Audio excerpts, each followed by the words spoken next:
Cato, and I'm currently enrolled in the Appalachian State University Teaching Certification Program for middle school social studies. And today I'd like to talk about technology and how we can use that in the classroom.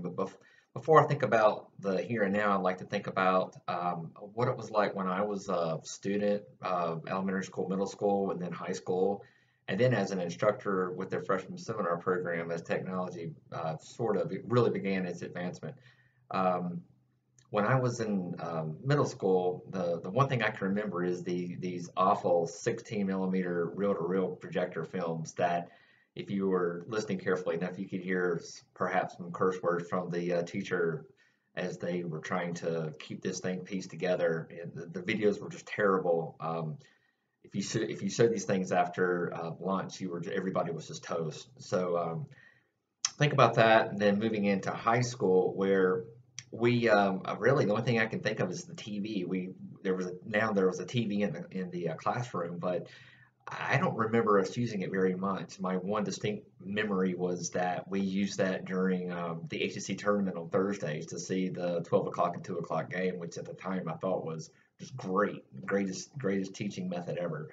Um, it's interesting, when I became an instructor at ASU, it was right at the forefront of the internet, and we were trained to teach the new students how to use email, and they were very intimidated. Students were a little teary-eyed, not sure about this newfangled technology with the internet, and we tried to assure them that this was going to be amazing. We could communicate in different ways than we ever have before. After a couple of years, it was funny. We were still in our training. We were one of the processes was, hey, we're going to continue to teach students email. And I said, well, we may want to drop that, because when I do that, they're teaching me stuff I didn't know. So sort of moved past that. And then the next, I guess one of the things I really remember using technology, and I knew it was opening new doors, was one of the things we talked about every year was sexual assault on campus, especially for new incoming freshmen, and that vulnerability and some of the huge mistakes that could last a lifetime when you first entered a college campus.